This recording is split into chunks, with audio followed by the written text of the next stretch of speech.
12h30 précise. Merci à toutes et à tous d'assister à ce webinaire avec une habituée des webinaires de la e-communauté du CNFPT.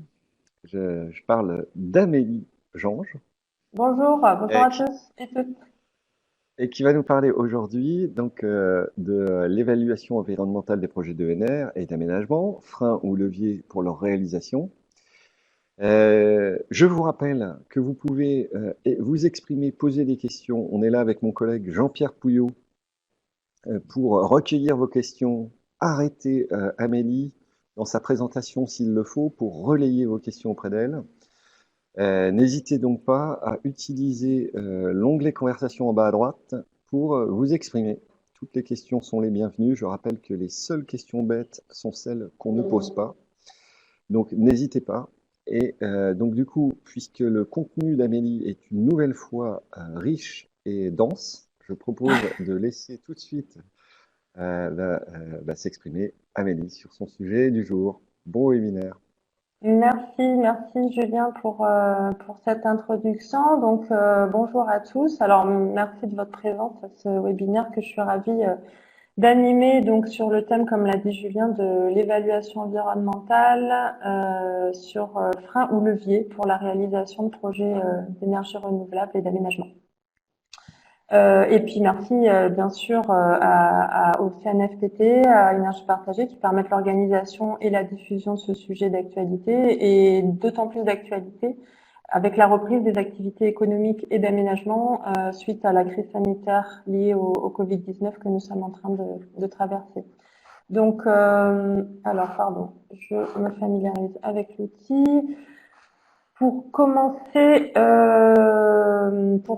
ce webinaire, je voulais vous présenter le plan des thèmes que nous allons aborder. Nous allons faire une présentation rapide déjà de moi-même et de notre co-organisation, pour ensuite aborder le contexte global et la réglementation évolutive qu'on a pu constater sur ces sujets-là, avec un focus sur l'évaluation environnementale. Ensuite, j'aimerais aborder avec vous les freins et les leviers que j'ai pu identifier sur l'évaluation environnementale.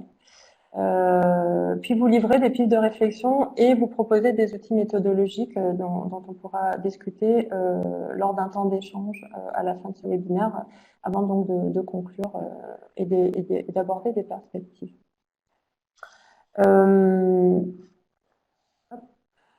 Alors, en termes de présentation, peut-être Julien et Jean-Pierre, vous voulez reprendre juste rapidement la présentation par rapport à la co-organisation? En quelques mots, moi j'ai connu Amélie, effectivement, on avait échangé par l'intermédiaire d'Énergie Partagée, donc très rapidement pour dire qu'Énergie Partagée est un hydre à deux têtes, donc avec une tête associative qui s'occupe d'émergence de projets d'énergie renouvelable citoyens sur le territoire, notamment à travers un réseau un réseau local d'associations qui connaissent bien le terrain. Donc on est tête de réseau, voilà, pour la partie associative. Et puis la deuxième tête d'énergie partagée, c'est une collecte d'épargne pour investir dans les projets qui vont notamment être issus du travail de l'association donc assurer au territoire au sens large la maîtrise de ces projets, puisque la partie de l'outil d'investissement d'énergie partagée n'investit que dans le capital et donc prend une part de gouvernance dans les projets afin qu'ils restent vraiment maîtrisés par le territoire. Et puis après, vous le savez tous, puisque ce webinaire est plus ou moins réservé aux membres de la e-communauté transition énergétique du CNFPT, eh bien, voilà, ça fait partie de nos missions dans cette e-communauté que de vous présenter tout ce qui peut vous éclairer sur la mise en œuvre de vos PCAET, voilà, tout ce qui peut vous éclairer sur l'énergie sur vos territoires est bon à prendre, et on vous présente donc ça régulièrement. Voilà.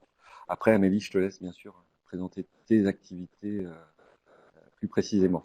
Oui, donc rapidement, moi je suis Amélie Jean, je vais présenter mon parcours rapidement, mais donc je suis dirigeante de ma société de conseil, d'études et de formation en acceptabilité sociale, en économie circulaire et en évaluation environnementale des projets et des planifications territoriales auprès de maîtres d'ouvrage et des maîtres d'œuvre, qu'ils soient privés, publics ou associatifs. Donc c'est aussi dans ce cadre-là qu'effectivement j'interviens auprès de la communauté, auprès du CNFPT, d'énergie partagée, dans le cadre de ces webinaires ou autres formations. Et donc, en ce qui concerne mon parcours plus précisément, j'ai plus de 15 ans d'expérience transversale en coordination de projets complexes, donc des projets de territoire, des projets sur les énergies renouvelables, des projets au sein d'instances représentatives du personnel. Donc ça m'a permis d'avoir une vision globale de développement de projets au sein de différentes structures publiques, parapubliques et avec différents partenaires privés également. Et par toutes ces expériences, j'ai pu notamment mettre aux normes ICPE plus de 20 parcs éoliens terrestres, dont 300 MW installés, notamment sur les mesures et les suivis environnementaux en phase d'exploitation, mais également en prévision de développement. J'ai pu co-organiser le premier débat public du premier parc éolien en mer en France, donc ce qui m'a permis d'avoir une très bonne connaissance des maillages des territoires et puis de la concertation, de l'organisation de la concertation en France. J'ai également été référente biodiversité pour l'élaboration du protocole national de suivi environnemental éolien entre 2012 et 2016, et j'ai beaucoup travaillé sur l'amélioration des process d'évaluation environnementale de projets d'énergie renouvelable. Ce qui m'a amené à appliquer une méthode de travail assez scientifique et rigoureuse de par mon profil de géographe, aménageur et environnementaliste. Donc c'est pour ça que j'ai cette vision transversale et pluridisciplinaire. Et depuis la création de mon entreprise, je propose aussi l'intégration de l'économie circulaire dans les méthodologies de gestion de projets de territoire comme nouveauté et comme changement des pratiques en fait pour répondre aux besoins de la transition écologique et énergétique des territoires. Pour rentrer dans le vif du sujet qui nous intéresse aujourd'hui. Alors, je souhaitais aborder avec vous le contexte que j'appelais global et les évolutions réglementaires. Donc, j'ai répertorié les bases réglementaires et les programmations qui, à mon sens, auront une influence sur la gestion des territoires et des projets. Alors, à l'échelle macro, je commencerai par le Pacte vert européen ou Green Deal qui a été présenté en décembre 2019, qui prévoit des objectifs ambitieux d'atteinte de neutralité carbone de l'Europe d'ici 2050, avec notamment un plan d'investissement conséquent de 100 milliards d'euros par an pendant 10 ans. Alors, les modalités d'attribution de ces fonds sont en cours de définition, puisque c'est assez récent. Mais on peut imaginer bien sûr que la transition énergétique va être un des axes majeurs de l'utilisation de ces fonds. Ensuite, on a la programmation pluriannuelle de l'énergie qui a été adoptée le 23 avril dernier, donc très récemment. C'est une adoption qui s'est faite par décret et qui reprend des objectifs pour 2 périodes, donc les 2019-2023 et 2024-2028. Donc, on est sur un objectif d'atteinte de 33% d'énergie renouvelable électrique d'ici à 2030. Donc, ce qui représente un passage de actuellement 53,6 gigawatts installés à fin 2019 à, pour l'option haute, 113 gigawatts à l'horizon 2028. Donc, on est plus que sur du doublement des capacités installées. Avec un souhait de privilégier le développement du solaire, notamment bâti au sol, et de l'éolien terrestre en mer. Je reviendrai sur des chiffres un petit peu plus précis sur le contexte des ENR. Donc cette PPE, c'est une concrétisation des objectifs de transition énergétique avec un impact forcément sur le développement de projets, toute énergie confondue sur les territoires.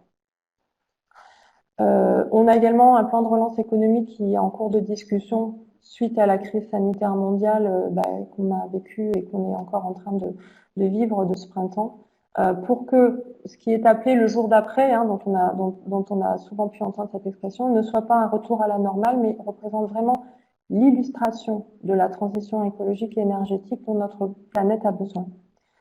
Tous les acteurs sont unanimes hein, sur le fait que ce jour d'après ne soit pas exactement les mêmes pratiques qu'on avait jusqu'à présent. La question qui va se poser, c'est comment cela va-t-il se traduire, notamment pour la gestion des territoires et donc par rapport au sujet que nous abordons aujourd'hui. Très récemment, on a également vu le plan d'accélération de conversion écologique des très petites entreprises, des petites et moyennes entreprises, donc qui a été signé le 5 juin 2020, donc c'est vraiment très récent. Donc l'objectif est d'accompagner techniquement et financièrement les entreprises pour qu'elles puissent s'impliquer dans la transition écologique et énergétique dans leurs activités et à leur échelle. Donc on peut imaginer d'ores et déjà que c'est une illustration du plan de relance et des changements de pratiques qui sont en cours. En rentrant un petit peu plus dans la réglementation de gestion de projets territoriaux, je voudrais reprendre les actualités juridiques et contextuelles que j'ai pu référencer. Alors, la dérogation espèce protégée, c'est pas une actualité hein, puisque l'article existe déjà. Je voulais simplement le citer parce qu'on va revenir souvent sur cette notion. Je ne vais pas non plus rentrer dans le détail, je vous inviterai pour plus d'informations à aller le consulter parce qu'il précise les modalités de dérogation espèces protégées et notamment des raisons impératives d'intérêt public majeur dont nous allons parler un petit peu plus loin. Donc je cite cet article parce qu'il y a eu plusieurs notes et décisions qui sont parues récemment sur le sujet, qui font débat et dont on va prendre connaissance. Donc notamment la note de l'Adriel Occitanie qui a été faite sur les raisons, donc, ce que j'ai cité tout à l'heure, les raisons impératives d'intérêt public majeur. Je vais le reprendre plus tard avec un sigle, ce sera RIIPM. Donc qui a été finalisé au 28 février, qui en date du 28 février 2020, qui a été publié en avril 2020. Donc encore une fois, c'est vraiment très récent. Donc qui a analysé 125 jurisprudences françaises entre 2010 et 2020 relatifs aux motifs d'intérêt général, qui est parti du constat qu'il n'y avait aucune définition en droit français et en droit communautaire des RIIPM, donc des raisons impératives d'intérêt public majeur, et que lorsque cette raison est évoquée, il y a une étude donc au cas par cas. Une des conclusions et des questions qui sortent de cette note d'analyse serait est-ce que ces raisons seraient l'émergence d'un droit à détruire? On pourra en parler tout à l'heure. Il y a également eu un décret qui est sorti le 8 avril 2020 relatif aux droits de dérogation reconnus au préfet. Donc ce décret intervient à l'issue d'une expérimentation de 2 ans qui a été faite sur des territoires restreints. Il y a eu un rapport qui a été également publié suite à cette expérimentation. Il y a eu aussi des recours d'associations naturalistes par rapport à ce décret. Et donc la question qui peut se poser, c'est est-ce que on va arriver sur la prédominance du motif d'intérêt général pour l'analyse des dossiers. Il y a également eu une nouvelle jurisprudence très récente également, une décision du Conseil d'État du 3 juin 2020, donc on est en plein dans l'actualité. Le Conseil d'État s'est décidé en faveur de projets d'aménagement du territoire par rapport à la dérogation d'espaces protégés, en retenant un motif d'intérêt général économique, notamment la création d'emplois directs et l'autonomie d'approvisionnement de matières premières européennes. Donc on est vraiment face à des questionnements fondamentaux sur le devenir et l'utilisation des territoires et des ressources au sein même des services instructeurs et pour les porteurs de projets. Sur le contexte des énergies renouvelables en France, on a un retard qui a été accumulé et donc des objectifs ambitieux pour pouvoir le compenser. Aujourd'hui, donc comme je le disais tout à l'heure, on a 53,6 gigawatts de puissance installée totale en énergie renouvelable à fin décembre 2019, dont 48%, donc presque la moitié, sont assurés par l'éolien terrestre et le solaire photovoltaïque. Donc ça, ce sont les sources du syndicat des énergies renouvelables. Nous avons seulement 17% de part d'énergie renouvelable atteinte en 2020, alors que nous aurions dû atteindre 23% d'objectifs qui avaient été fixés dans le paquet énergie-climat 2020 de l'Union européenne qui avait été adopté en 2008. La loi énergie-climat qui a été promulguée en novembre dernier a confirmé les objectifs de la loi précédente relative à la transition énergétique pour la croissance verte. pour atteindre d'ici 2030 des objectifs ENR de 40% dans la production d'électricité. Donc on est vraiment dans des objectifs ambitieux, avec aussi l'émergence de nouvelles filières, comme les énergies marines renouvelables, l'hydrogène, la biomasse. Alors, je vous propose des schémas, encore une fois, qui proviennent du syndicat des énergies renouvelables. Donc, qui propose la répartition des typologies d'énergie dans le parc énergétique renouvelable français. Alors, on voit sur le petit schéma de gauche ici que nous avons l'hydraulique en bleu clair, hein, qui représente presque la moitié, et comme je disais tout à l'heure, l'éolien et le solaire, donc 48%, avec les bioénergies. Amélie, oui, bien. et avant que tu ailles très vite sur ce sujet, tu parlais d'expérimentation tout à l'heure, et il y a une personne qui voudrait savoir où elles ont été opérées. Alors c'est sur des régions, je les ai plus notées, je crois qu'il y avait Bourgogne. Ça, je vais pouvoir vous le dire parce que j'ai le document là. Je vais regarder à la fin, je vous répondrai à la fin. D'accord. Et je vous donnerai également la référence du rapport si ça vous intéresse, justement, pour savoir comment ça s'est passé. Il me semble qu'il y avait 2 régions. Je les ai plus en tête, hein, je suis désolée, j'ai lu le document. Très bien, très bien. Je vous le dis à la fin. Ok. Ensuite, donc, sur le schéma de droite, nous avons donc la puissance installée. Hein. Donc ici, avec en ce qui est assuré les potentialités de développement. Et donc sur les 2 colonnes, celle du milieu et celle de droite, on a les objectifs de la PPE 2023, avec l'option basse au milieu et l'option haute à droite. Donc on se rend compte qu'en fait le volume de projets en développement, s'il peut être atteint, s'il peut être réalisé, correspond à l'option haute de la PPE, donc ce qui est plutôt une bonne nouvelle. Maintenant, reste à le concrétiser. De quelle manière, bien sûr. Je reprends rapidement une diapo que j'avais évoquée lors de mon dernier webinaire, mais pour moi, c'est assez important à prendre en compte aussi dans tout ce contexte, c'est l'artificialisation des sols, le contexte territorial en France par rapport à la biodiversité. Donc, on est sur quasiment 10% du territoire national artificialisé. Cette artificialisation, alors 6 à 10%, comme je le disais la dernière fois, ça dépend des modes de calcul, donc c'est sûr que ça varie, hein, du simple au double. Malgré tout, on reste quand même sur un chiffre important, et cette artificialisation est le principal facteur d'érosion pour la biodiversité et représente une partenaire de ressources pour l'agriculture et pour les espaces boisés et naturels. Avec un rapport qui a été publié il y a 1 an maintenant de l'IPBES qui a fait comme constat le risque d'1 million d'espèces animales et végétales menacées d'extinction. Donc on est face effectivement à des enjeux au niveau de la préservation de la biodiversité très important, et même qui a été repris dans des objectifs de 0 artificialisation d'ici 2030 dans le plan de biodiversité national de 2018.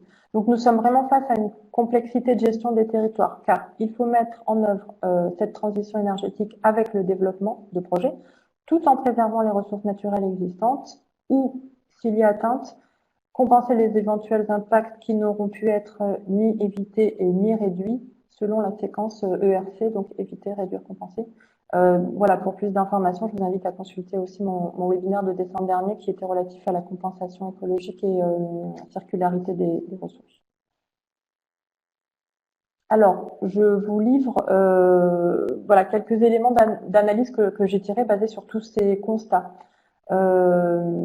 Aujourd'hui, on pourrait en arriver à une conclusion que l'aménagement du territoire deviendrait géré à partir d'analyses juridiques d'outils réglementaires et non pas forcément à partir des besoins identifiés par les territoires et leurs composantes environnementales et acteurs. Donc, c'est d'autant plus important de pouvoir remettre le territoire et ses besoins au centre des préoccupations tout en répondant aux objectifs de transition majeurs à mettre en œuvre. Par exemple, la mise en place des appels d'offres pour certains projets permet d'analyser justement les différents projets, de les comparer pour savoir lesquels peuvent s'intégrer le mieux au territoire concerné. On constate aussi que certaines décisions juridiques pourraient aller en contradiction les unes avec les autres. Alors la question c'est, en arrivera-t-on à passer de jurisprudence en jurisprudence pour savoir comment réaliser un projet d'aménagement ou d'infrastructure, puisqu'il n'y a pas forcément de définition notamment sur les raisons d'intérêt majeur, et que l'étude se fait au cas par cas. Et dans ce contexte-là, comment répondre aux enjeux de préservation de la biodiversité en même temps que de répondre aux enjeux de transition énergétique, pour ne pas opposer les deux enjeux? Et qu'est-ce que l'évaluation environnementale va alors apporter aux porteurs de projets et aux projets?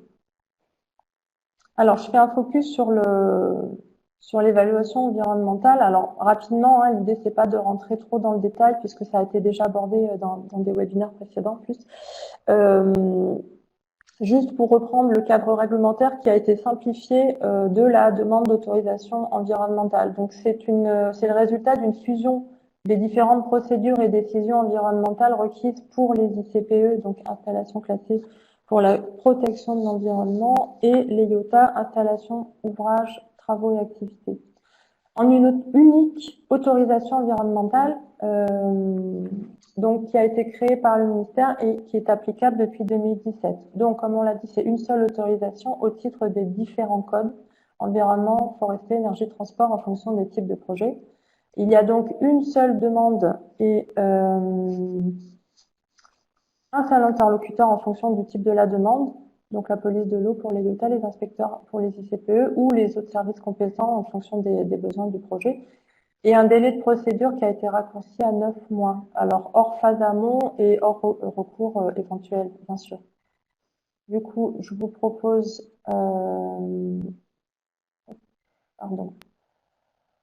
le schéma, sans vouloir non plus trop rentrer dans le détail de la procédure, car c'est pas l'objet. Mais je voulais simplement reprendre, même s'il y a une simplification, la complexité de la procédure, parce que nous constatons que nous sommes tout de même sur une année minimum de procédure, indépendamment des études à réaliser en amont d'un dépôt de dossier. Et sur une... Juste oui, perdre Elsa, IOAT, tu rappelles? Pardon. Oui, c'est à chaque fois c'est les installations, ouvrages, travaux et activités. I pour installation, O pour ouvrage, T pour travaux et A pour activité. Et ICPE, c'est I pour installation, C pour classer, P pour protection et Ok, E environnement. juste aussi une petite remarque, Amélie. Oui. On est à une demi-heure là, presque. N'oublie pas que... Ok, il faut que j'avance. Non. Ouais. N'oublie pas que tous les participants auront ton support. Donc si tu veux voilà, c'est juste pour te dire, hein, je rappelle, tous les participants et même les autres auront accès à ton support et donc tu peux aller, voilà, t'es pas obligé de tout détailler, c'est comme tu veux, hein. Mais, de tout détailler, ouais, bien sûr, pas de problème. Ça marche. Non, mais tu fais bien de me faire un petit point sur l'ordre parce qu'effectivement, c'est assez dense. Donc justement, je ne rentre pas dans le détail du schéma puisque vous l'aurez. Ce que je veux donc simplement dire, c'est que donc on est sur une année de minimum de procédure, indépendamment des études en amont à réaliser du dépôt de dossier, et sur une seule phase de concertation entre guillemets obligatoire, qui est l'enquête. Il est évidemment d'usage que cette concertation ne soit pas, cette seule concertation obligatoire ne soit pas suffisante. Il est important de en rencontrer en phase amont, comme donc c'est marqué, au même titre que les services instructeurs, les principaux acteurs identifiés sur la zone concernée par un projet. Donc, au vu de tout ce constat global qui se densifie, qui se complexifie, on peut être confronté à ce qu'on pourrait appeler un millefeuille administratif auquel serait confronté un porteur de projet. Alors, du coup, j'en arrive à aborder avec vous les aspects de l'évaluation environnementale comme éventuel frein à la réalisation d'un projet. Donc, qu'est-ce que l'évaluation environnementale pourrait impliquer comme frein? Pour moi, je vous propose deux axes de constat. Donc, d'abord, le premier constat sur les études environnementales, au sens large du terme, bien sûr. Donc, elles peuvent être considérées comme un frein en matière de nombre d'études spécialisées à piloter et au vu des critères à prendre en compte dans tous les écosystèmes concernés par un projet. Donc, qu'est-ce que Donc cela peut impliquer d'éventuelles craintes au maître d'ouvrage ne disposant pas lui-même de toutes les compétences requises pour pouvoir piloter les études, donc soit si elles sont réalisées par lui-même, soit sous-traitées. D'ailleurs, l'externalisation est quand même gage d'indépendance de résultats, hein. Car en effet, les conclusions des études peuvent préconiser des modifications de projets notables, et ce qui peut avoir des conséquences sur l'obtention des autorisations administratives et sur l'augmentation des coûts de développement. Je vais y revenir. La durée de réalisation des études peut être variable, hein. En effet, encore une fois, en fonction des caractéristiques du projet et de son territoire d'implantation et des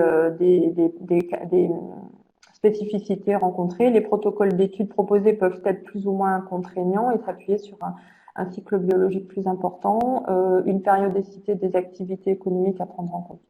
Donc, en fonction des résultats, il peut aussi être demandé, voire exigé par l'autorité compétente, des compléments d'études à apporter.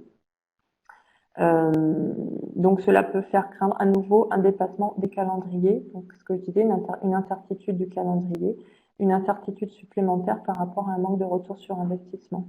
Donc, des coûts de développement qui peuvent varier en fonction du grand nombre d'études à évaluer, sur la multitude de paramètres à intégrer dans la réalisation d'un projet, en parallèle de la situation alarmante d'érosion des espaces et des espèces, comme on l'a vu tout à l'heure.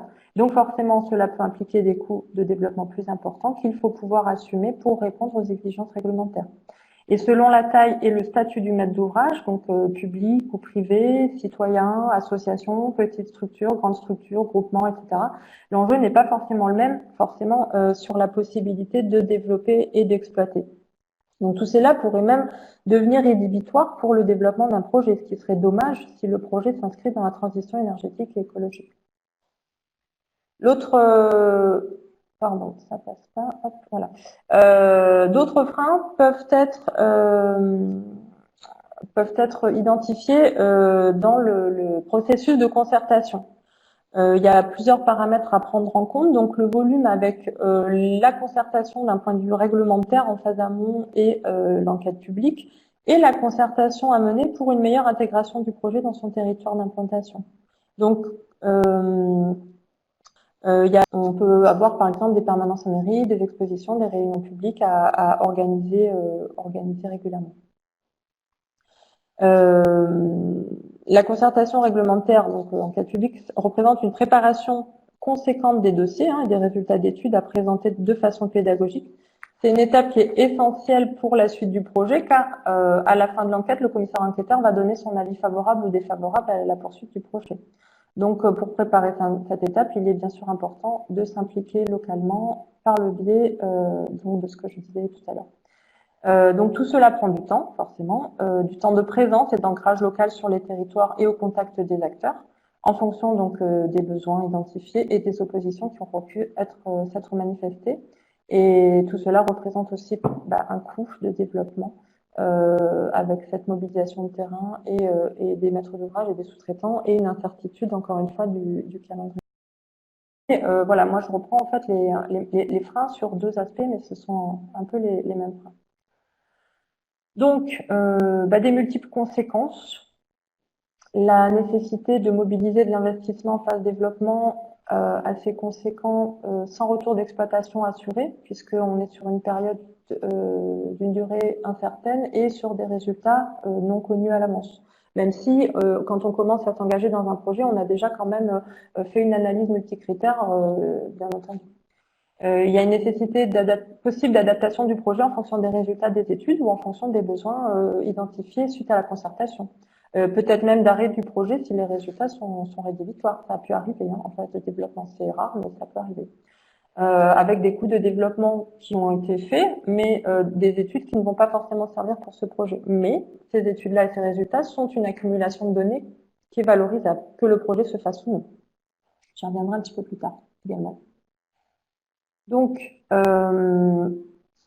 maintenant, à l'inverse, je vous propose de voir quels seraient les leviers de réalisation d'un projet que pourrait apporter l'évaluation environnementale.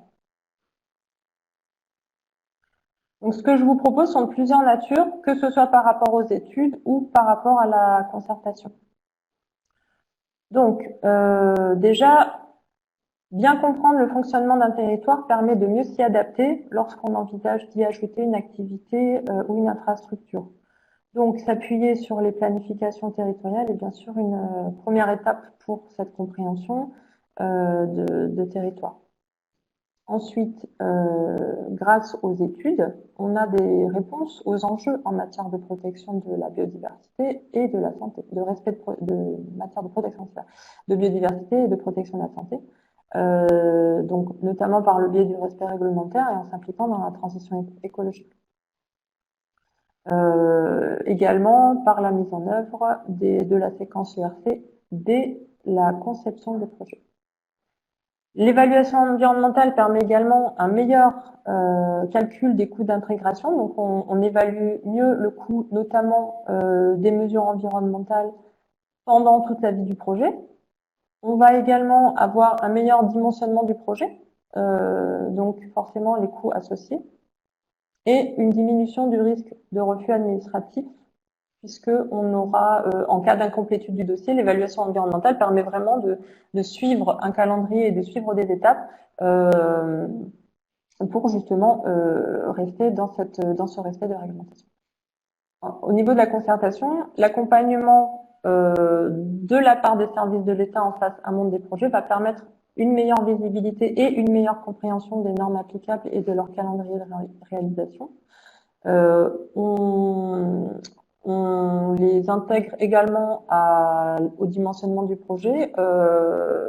Ils sont là en termes de, sont là également en termes d'appui aux porteurs de projets pour bien correspondre, pour bien s'intégrer sur les territoires et pour bien correspondre aux enjeux. On va avoir une amélioration de l'acceptabilité sociale des projets et donc on va anticiper sur le risque de recours potentiel éventuel d'opposants. Donc, ça va représenter forcément un gain de temps et d'argent qui aurait pu être utilisé pour des éventuels frais de procédure et des éventuelles études complémentaires. On va également accroître la responsabilité sociale de l'entreprise, de la structure, et la concrétiser par l'intégration volontaire donc des préoccupations sociales et environnementales aux activités, aux projets, ce qui peut être bien sûr donc valorisable. Donc, un projet, pour moi, mieux connu et mieux accompagné permet qu'il s'adapte aux contraintes réglementaires en amont. On va avoir une meilleure anticipation des coûts, donc une meilleure visibilité à long terme pour le maître d'ouvrage. L'évaluation environnementale va faciliter l'intégration du projet sur les territoires puisque par la pédagogie, par les études, par la présence, par les résultats d'études, tout cela va permettre vraiment d'impliquer les acteurs locaux dans le projet et que le projet et le territoire se montent ensemble. Avec ensuite une diminution du risque de recours. Hein, donc, il faut quand même pas oublier que les contentieux, ça prend beaucoup de temps et c'est assez compliqué avec pas forcément de visibilité sur le long terme. Donc, une meilleure maîtrise du calendrier et ensuite une exemplarité des projets par rapport notamment à la RSE et par rapport au sérieux des études réalisées qui est valorisable et qui est gage de confiance pour le développement de futurs projets et pour le développement de ces projets-là, bien sûr. Donc j'en arrive en fait à vous livrer des pistes de réflexion et à vous proposer des outils méthodologiques qui pourront d'ailleurs alimenter nos échanges et nos débats à la fin de la présentation. Donc, pour moi, les évolutions réglementaires, elles ont permis de clarifier certains points et d'engager des feuilles de route avec des objectifs chiffrés, mais en même temps, ça a déplacé aussi les curseurs et complexifié l'interprétation des enjeux des projets d'aménagement et d'infrastructure. Donc, on en arrive à ce que j'appelle une possible confusion entre des réglementations qui pourraient peut-être se contredire, en tout cas, comme je disais, une difficulté d'interprétation juridique et donc de positionnement des maîtres d'ouvrage. La confusion pourrait arriver à un affaiblissement des projets. Le risque de développement est porté uniquement par les maîtres d'ouvrage, donc en matière de délai, de coût, de développement, d'exploitation, de risque de contentieux, etc. Donc ça peut être un frein de développement de projet ou favoriser une typologie de maître d'ouvrage avec des plus grandes capacités financières pour faire face à ces risques. Cette typologie n'est pas forcément liée non plus à des enjeux environnementaux. Donc voilà, on ne sait pas trop. L'actualité d'incertitude économique peut forcément favoriser une possible volonté d'accélérer les projets sans prendre en compte l'environnement et sans prendre en compte tous ces délais. L'idée, c'est de ne pas affaiblir ceux qui ont pu subir une baisse d'activité pendant la crise sanitaire, donc c'est une réelle préoccupation. Et une crispation potentielle des services instructeurs devant un nombre croissant de dossiers pouvant avancer l'argument, donc ce que je disais, les raisons impératives d'intérêt public majeur, alors qu'il n'y a pas de définition claire, donc forcément risque de contentieux et besoin d'analyse juridique au cas par cas avec une nécessité de décision du juge. Donc, basé sur ces réflexions et pour éviter justement de rentrer dans des batailles juridiques longues et coûteuses, on peut développer des outils qui pourraient essayer d'améliorer ces constats-là. Donc, je vous propose déjà trouver les intérêts concrets que va apporter un projet sur un territoire plutôt que de chercher à coller à la réglementation. Comme je disais tout à l'heure, l'idée c'est pas de se baser que sur, on doit se baser bien sûr sur la réglementation, mais j'ai l'impression qu'on perd parfois les enjeux de territoire. Donc, qu'est-ce que le projet va apporter au territoire? Comment le territoire est amélioré par l'arrivée du projet? C'est la question à se poser dans le développement d'un projet au-delà de tous les aspects réglementaires. Est-ce que ce projet s'inscrit dans cette transition écologique et énergétique? L'idée, c'est de pouvoir comprendre les territoires sur lesquels un projet peut se réaliser. Les études à réaliser peuvent être considérées comme de véritables sources d'information. Donc c'est ce que je disais tout à l'heure, qui peuvent être évidemment valorisables pour les territoires d'implantation et en retour d'expérience pour les spécificités des projets. On peut prendre en compte ces études comme des outils sur lesquels s'appuyer pour vraiment intégrer au mieux les projets sur les territoires plutôt que de craindre les résultats et les conséquences de modification de projet.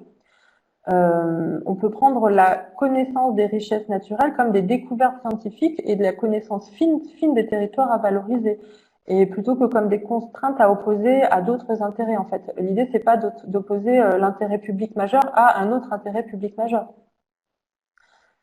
Donc cette connaissance scientifique peut aussi être diffusée. La participation financière des maîtres d'ouvrage est d'ailleurs souvent méconnue des acteurs locaux et pourtant ça représente, comme je l'ai dit tout à l'heure, des coûts conséquents. Donc ces études qui sont financées peuvent participer au développement de la recherche. Et donc ce que j'appelle sortir d'une vision anthropocentrée où c'est l'humain qui est le centre et c'est les activités humaines qui sont le centre, afin de considérer l'atteinte aux espèces comme étant une atteinte à un écosystème global dont nous faisons tous partie et évidemment avec lequel nous sommes en interaction. Nous avons parfois une vision restreinte de notre environnement et il serait utile de pouvoir changer cette approche, comme d'ailleurs j'ai pu l'évoquer dans mes précédents webinaires, en observant les interactions avec notre écosystème et en cherchant à comprendre comment nous pouvons mieux vivre ensemble.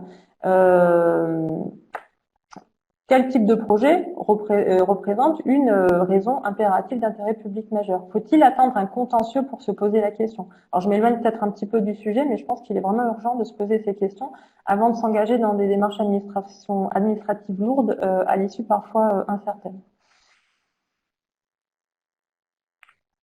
Au niveau de méthodes de concertation à approfondir, pour moi, il est vraiment important de comprendre le maillage des acteurs sur les territoires. Donc, quand on arrive sur un territoire qu'on ne connaît pas, il est vraiment essentiel de pouvoir savoir et comprendre ce qui s'y passe, donc de référencer en amont tous les acteurs concernés par les projets, par le biais d'un diagnostic de territoire et de contexte, par exemple.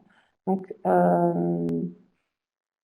cela permet de développer des outils pédagogiques pour présenter, expliciter les projets en fonction des attentes et des questionnements des acteurs des territoires. Et donc l'idée, c'est évidemment de ne pas attendre l'enquête publique pour faire ce travail-là. On peut également identifier, donc dans ce diagnostic de territoire, on identifie, on caractérise des oppositions de fait aux oppositions sectorielles locales qui vont porter plus sur des sujets comme la protection de la biodiversité ou les paysages ou un usage particulier ou une activité économique, en fonction des spécificités des territoires. L'idée, c'est d'être pédagogique avec les acteurs et les riverains des territoires et d'être précis avec les services instructeurs pour bien expliciter les caractères et les caractéristiques des objectifs des projets, des projets. Et également, un aspect à prendre en compte, c'est de tenir au courant régulièrement des avancées, des résultats des projets qui deviennent un aménagement ou un parc pendant leur exploitation, pendant leur mise en œuvre. En fait, très souvent, on s'est rendu compte que les acteurs ne se manifestent pas forcément une fois que toutes les autorisations administratives ont été obtenues, mais sont en demande et en attente d'informations concernant la vie du projet. il y a une grosse concentration d'événements et de démarches de concertation, donc en amont d'un projet, quel qu'il soit d'ailleurs, mais cette intensité s'arrête assez brusquement une fois les autorisations administratives obtenues et les acteurs locaux ont besoin de connaître et de suivre le devenir après les étapes qui ont mené à leur réalisation. Donc cette concertation peut être menée sur le long terme, sur toute la vie d'un aménagement ou d'une infrastructure ou d'un projet énergétique de façon régulière, par exemple, je ne sais pas, une fois par an, et ce qui contribuerait à plusieurs points positifs, c'est-à-dire la continuité de l'acceptation obtenue, la sensibilisation à la transition énergétique et écologique en fonction du projet, et ça permet également de préparer un terrain favorable au développement de nouveaux projets, par exemple des extensions de parcs, des repowering ou des mesures compensatoires ou même d'autres projets. Ça permet de garder le lien en fait. On a beaucoup parlé de lien social, donc voilà, ça en fait partie. Donc j'en arrive aux perspectives et conclusions.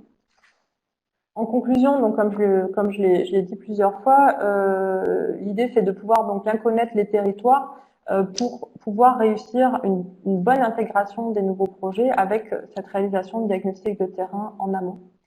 Les résultats d'études représentent des données vraiment scientifiques vraiment intéressantes à valoriser comme investissement pour la recherche, comme connaissance des territoires. Donc on fait un autre biais de connaissance des territoires. Ça permet également de gagner en crédibilité en délivrant des résultats d'études d'impact professionnels et objectifs.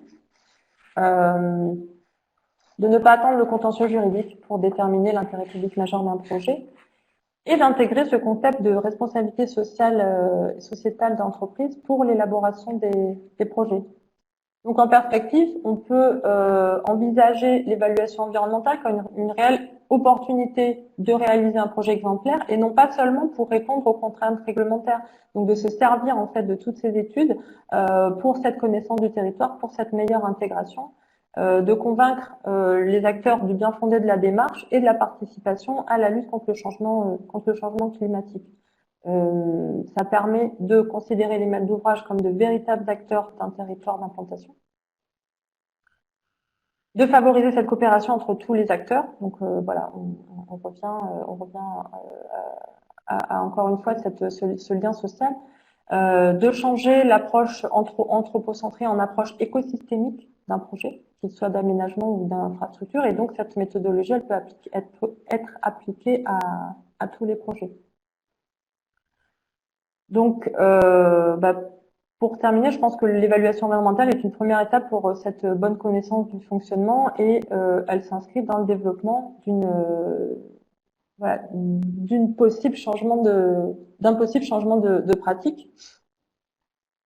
Donc, les écueils sur le chemin du développement de projets vertueux ne doivent pas ralentir l'atteinte des objectifs du changement comme ils sont fixés et voire d'ailleurs de les dépasser afin de pouvoir tendre vers la résilience de nos activités humaines par rapport à notre environnement. Voilà, merci de votre attention. Je vois qu'il est 1h15, donc ça nous laisse un quart d'heure pour des échanges et des questions et des remarques. Et si vous voulez revenir sur certains points, et je vais chercher également Bravo Amélie pour cette maîtrise parfaite du timing. On n'y croyait pas, parce qu'il y avait quand même de la matière. Mais moi non plus. J'espère que j'ai pas été trop rapidement. Justement, n'hésitez pas à me faire revenir sur certains points. C'est vrai que j'accélère un petit peu et bon, c'est des sujets qui sont pas toujours simples à synthétiser. Non, en fait, je pense pas que le principal problème soit le débit de ta présentation, mais plutôt le son de notre application. Là, il y a eu pas mal de gens pour qui ça fonctionnait pas très bien. Non, mais t'inquiète pas, ce qu'on va faire, c'est que la vidéo sera bien sûr sur le site de la e-communauté, dans la rubrique forum, comme d'habitude, et là, le son sera très bien. Du coup, j'invite nos participants à réagir ou à poser des questions à Amélie. N'hésitez pas, c'est le moment. Toutes les petites questions que globalement alors, moi qui viens comme ça une remarque, moi qui viens d'un univers où on fait des projets d'énergie renouvelable donc citoyens avec une exigence écologique forte. Je pense que tous les diagnostics que tu évoques, freins ou opportunités, en fait, pour moi, clairement, tous ces diagnostics, c'est clairement plutôt une opportunité d'acceptation, parce que quand on réalise bien toutes ces études, c'est aussi une façon de répondre aux objections qui peuvent se poser. Donc certes, je me permets, pendant que les gens composent peut-être leurs questions, d'apporter une petite conclusion personnelle à tout ce que j'ai entendu. Je pense que quand on fait toutes ces études qui paraissent parfois peut-être un peu longues, coûteuses, etc., en fait non, c'est reculer pour vraiment mieux sauter et mieux sauter avec le territoire, mieux sauter y compris avec les opposants à ce type de projet qui vont voir que toutes les dimensions ont bien été prises en compte. Alors, je vois qu'il y a des gens qui te remercient pour cet excellent webinaire. Je vois que pour l'instant, il n'y a pas de questions précises. J'invite du coup Emmanuel Poncet, le grand Manitou de l'e-communauté transition énergétique, à bien vouloir activer son micro et ça, voilà. C'est chose faite. C'est chose faite. Bonjour à tous. Bonjour Emmanuel. Il n'y a pas de Manitou, mais il y a simplement de très bons co-animateurs, Julien et Jean-Pierre, que je félicite encore. Et puis encore merci à Amélie d'être intervenue avec autant de brio.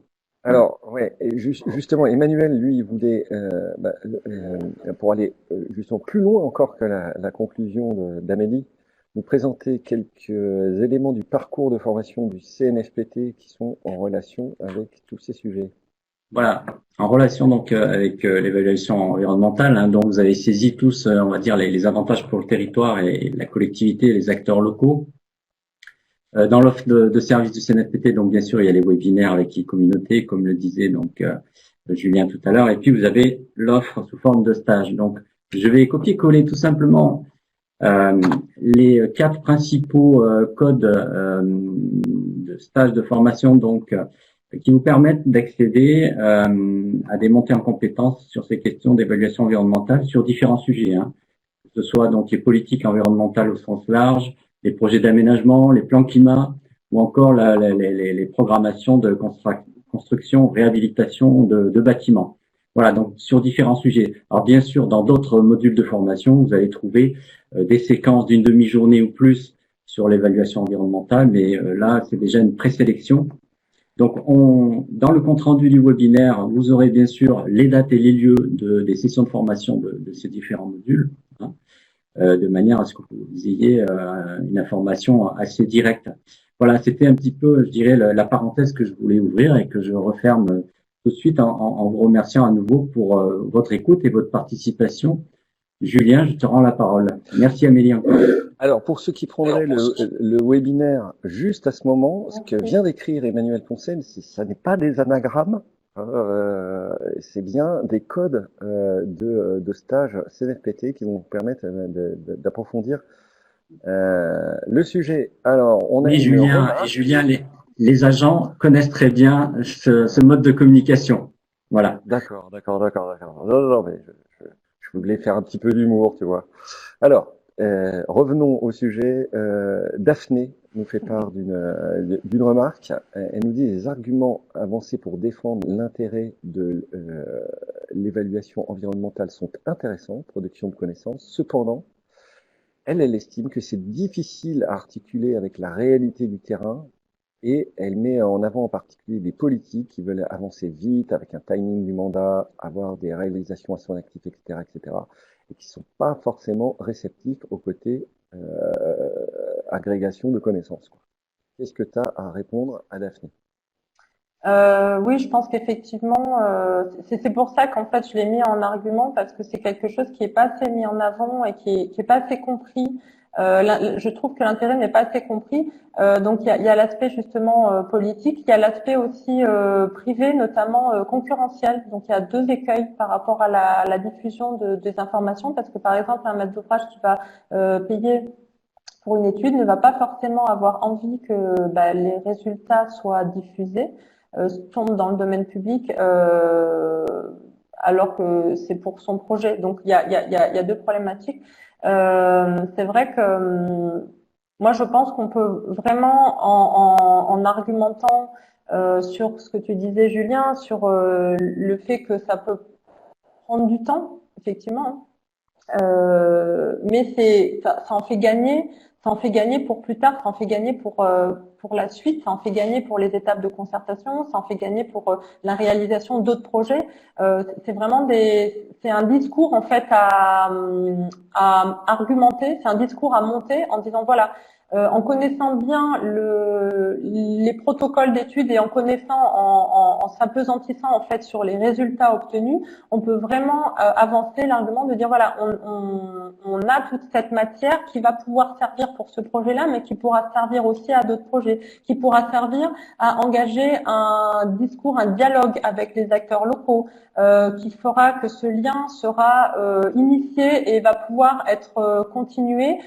Et en phase de développement de nombreux projets, ça permet de gagner du temps, d'avoir des contacts déjà établis avec des acteurs importants qui vont forcément poser des questions, qui vont forcément vouloir avoir vraiment des réponses aux enjeux, aux questions sur les enjeux de protection des territoires, etc.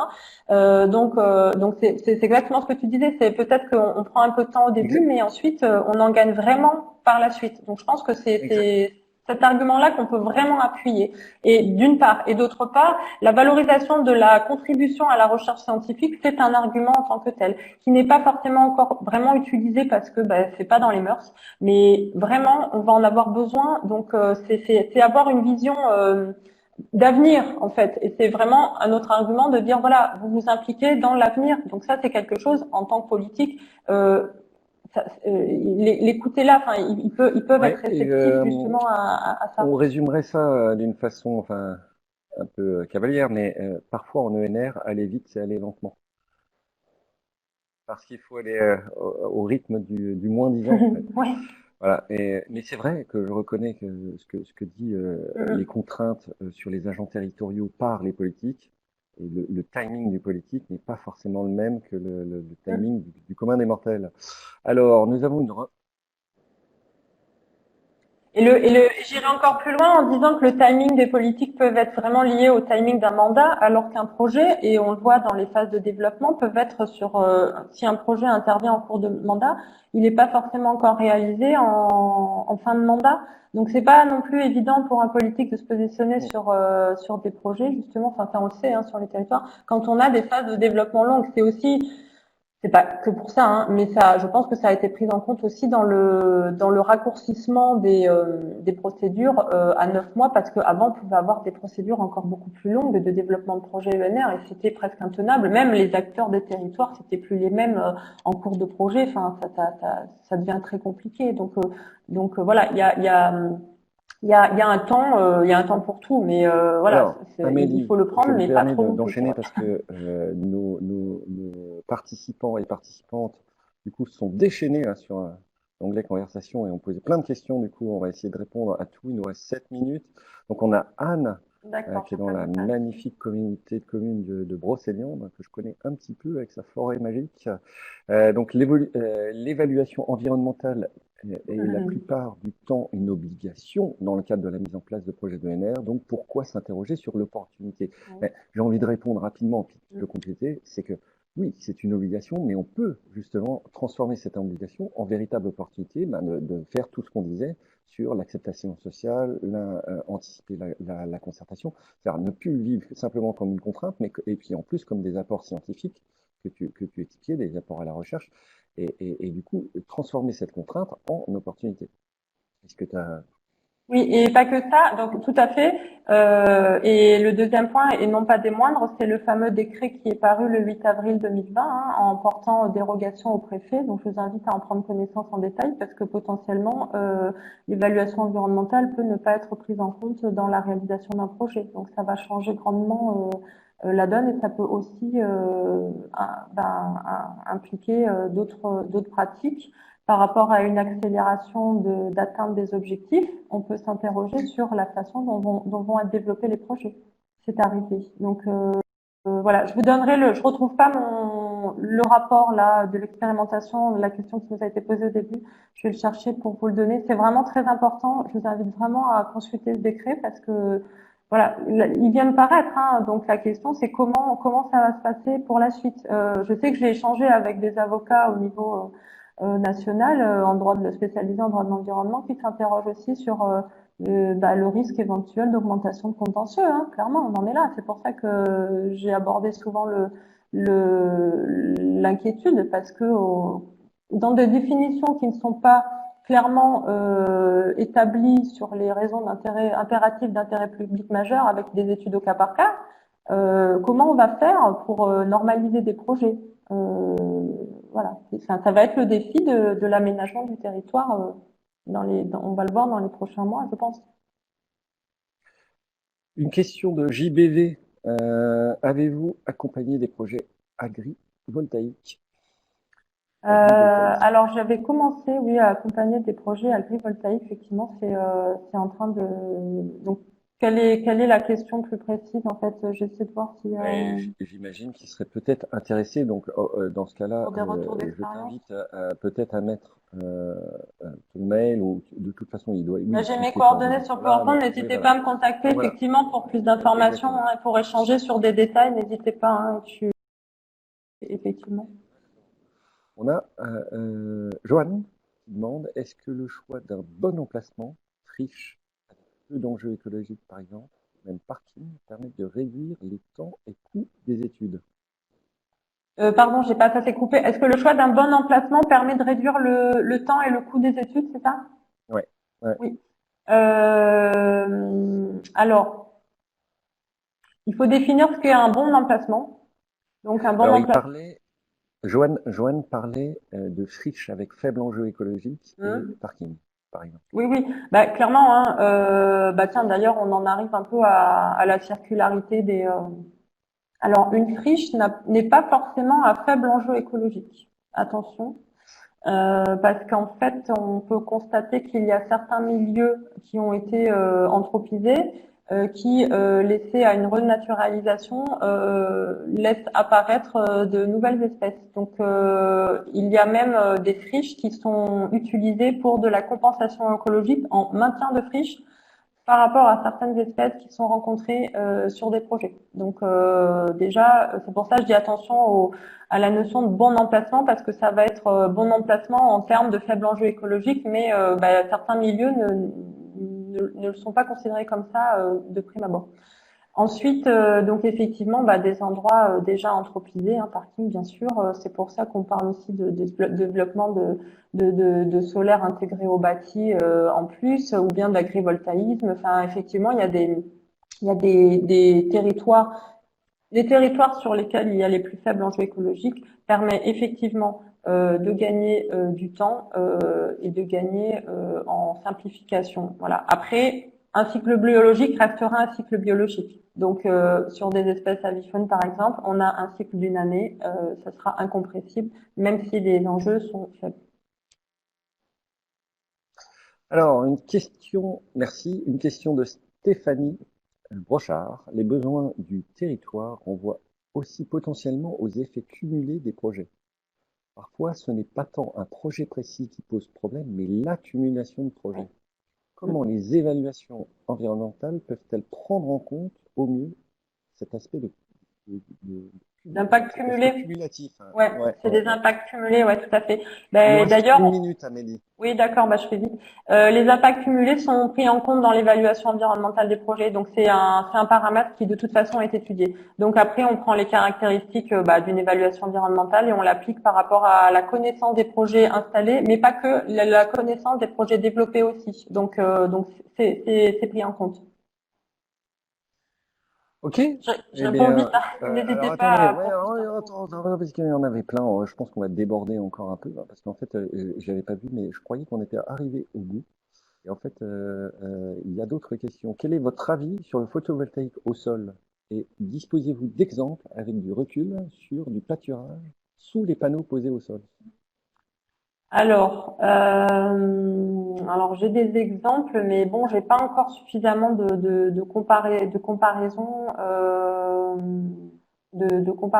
Mon avis personnel sur le photovoltaïque au sol, dans la mesure où le projet s'implique dans la transition énergétique, bien évidemment, dans la mesure où il s'installe sur une zone à faible enjeu écologique, dans la mesure où les études seront faites avec sérieux, avec des protocoles reconnus sur des protocoles voilà qui correspondent bien à la prise en compte des problématiques biologiques et physiques des caractéristiques des territoires.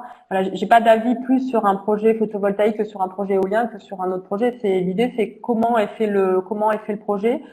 C'est pour ça que j'insiste sur l'évaluation environnementale parce qu'effectivement pour moi c'est un réel atout pour une bonne intégration des parcs. Et qu'il ne contribue pas non plus à l'artificialisation de sol par rapport à l'agriculture. Après, c'est pareil qu'à l'agriculture, mais ça c'est un autre débat. Donc il y a quand même un bon nombre de paramètres à prendre en compte. Ensuite, donc en mesure environnementale de pâturage en dessous de parcs photovoltaïques, en soi, moi, je trouve que c'est une bonne idée d'intégrer justement. D'ailleurs, moi, je l'ai fait, alors pas avec du photovoltaïque, j'ai fait avec de l'éolien. On a pu justement mettre en place des pâtures pour la gestion de friches qui étaient en bas de parcs et qui pouvaient attirer une certaine biodiversité. Donc, encore une fois, il faut prendre en compte les caractéristiques du projet pour que ça puisse correspondre à la fois à une viabilité économique d'un exploitant agricole, d'un éleveur par rapport à son troupeau, donc à la réponse à une demande et un besoin. Donc pour ça, il faut se mettre en lien avec les acteurs locaux, hein, clairement, que ça puisse être sans danger évidemment pour les troupeaux et que ça puisse correspondre aux enjeux écologiques. Voilà. En tout cas, un entretien de cette manière par rapport à un entretien mécanique, ce sera de toute façon moins invasif. Donc, il faut toujours essayer de privilégier les solutions les moins impactantes sur l'environnement, et ça, c'est valable évidemment pour les mesures environnementales. Voilà.